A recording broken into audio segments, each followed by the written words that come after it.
El tema de hoy es preguntas con cómo y cuál. Buenos días, me llamo Juan. ¿Cómo se llaman ustedes? Buenos días, yo me llamo María y él es Pedro. Hola amigo, ¿cómo se dice dog en español? Dog en español se dice perro. ¿Cómo se dice gato en inglés? Gato en inglés se dice cat. Hola Andreita, ¿cómo se escribe pizarra? Pizarra se escribe P-I-Z-A-R-R-A.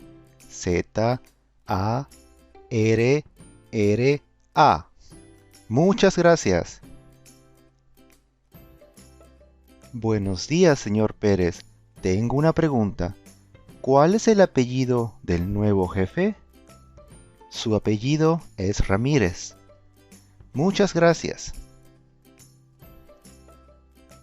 Hola María, ¿cuál es tu número de teléfono? Mi número es 978-645-312. Muchas gracias, te llamaré más tarde. Buenas tardes, señor Flores. ¿Cuál es su correo electrónico?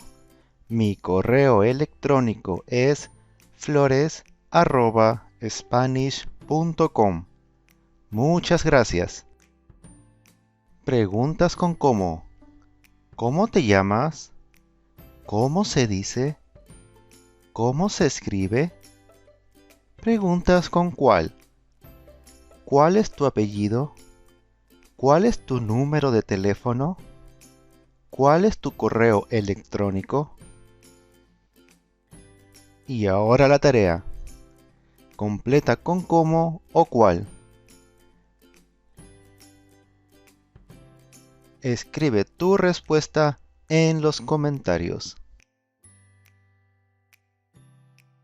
Muchas gracias por ver este video. Si te gustó, dame un like, suscríbete y comparte con tus amigos. No te olvides de activar la campanita para que no te pierdas la próxima lección. Nos vemos pronto. Chao, chao.